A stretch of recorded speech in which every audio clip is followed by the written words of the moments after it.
Nous sommes loin de nous connaître tous ici. Et pourtant, entre nous, il y a un lien fort. Notre foi au Christ. Malgré tout, l'expérience nous apprend qu'il y a bien des manières de vivre la foi au Christ. Il y a différentes manières d'être croyant en lui. Justement, ce que j'ai trouvé d'intéressant dans cet évangile, c'est qu'il nous présente deux manières différentes de croire. Et ce récit de la guérison des lépreux est instructif, et même doublement instructif. Instructif parce que, entre les deux manières de croire que nous présente cet évangile, Jésus a l'air de nous donner sa préférence à l'une des deux. Et puis instructif pour nous parce que ça nous permet de nous situer, nous, de quelle manière de croire nous sommes le plus proches.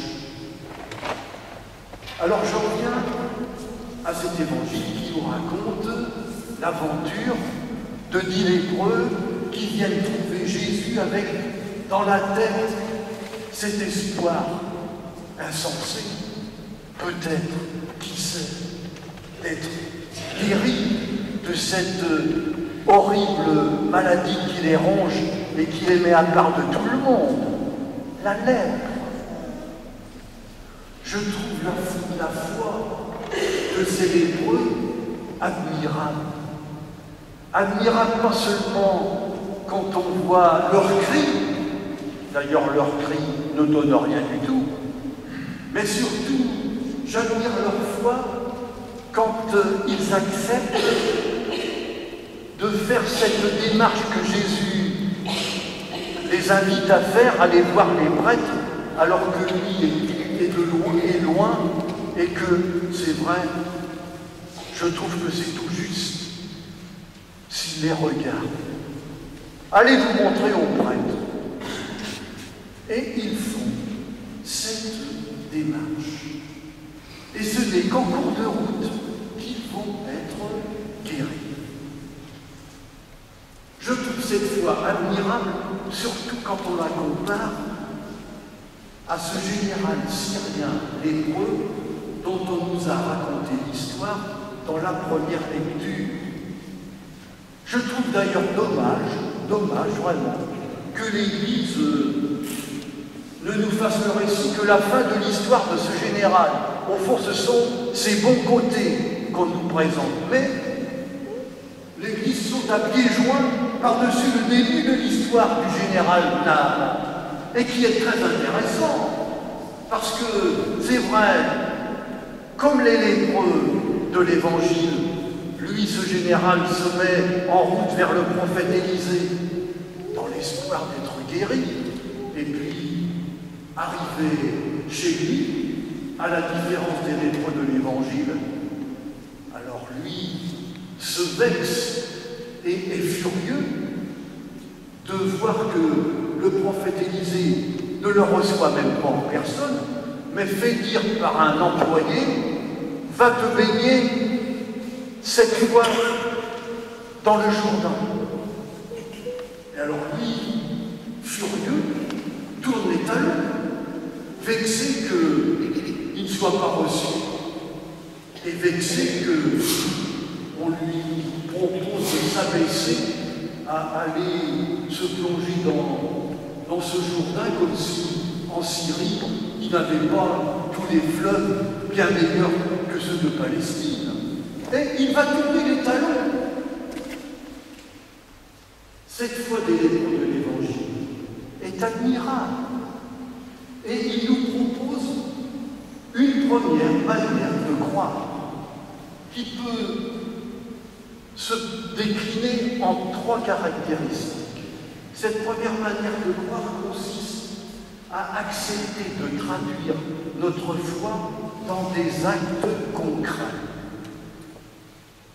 La deuxième caractéristique c'est qu'elle s'adresse à un Jésus qui est un peu le sauveur miracle. Et enfin, troisième caractéristique, c'est une foi passagère, d'un moment qui est lié à la maladie, mais si vous étiez en bonne santé, il ne serait jamais venu trouver Jésus. Une foi passagère. Et la deuxième manière de croire,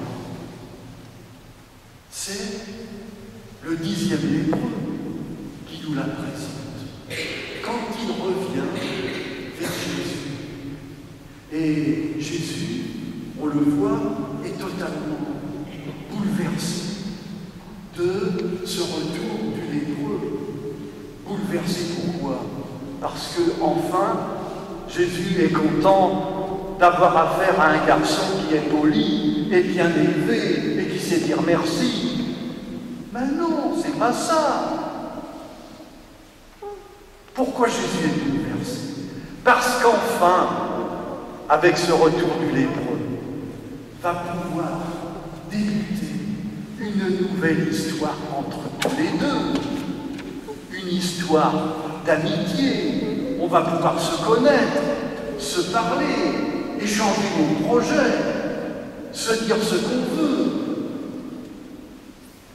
La foi de ce 10e lépreux est une foi, au fond, non pas dans un sauveteur miracle, mais dans un compagnon de route avec qui on échange, qui se lie à nous.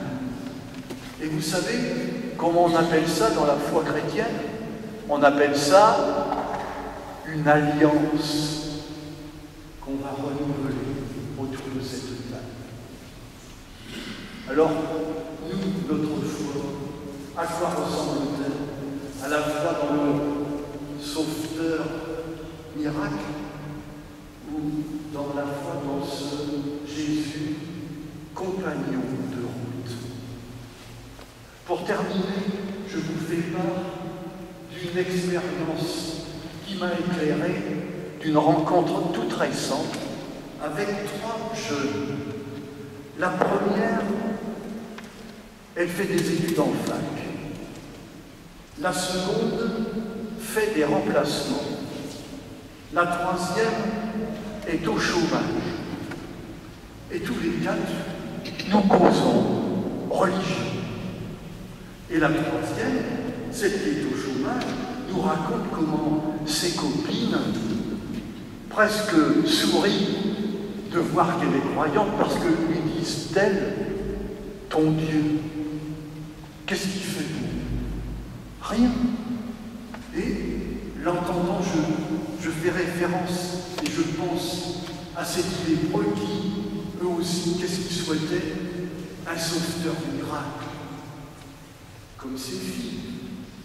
Et puis, dans la conversation, soudain, déviation, et celle qui est au chômage nous raconte comment, avec sa copine qui fait des remplacements, comment elles font pratiquement toute une journée, toutes les deux, pour aller porter des CV chez des restaurateurs parce que la troisième est dans la cuisine.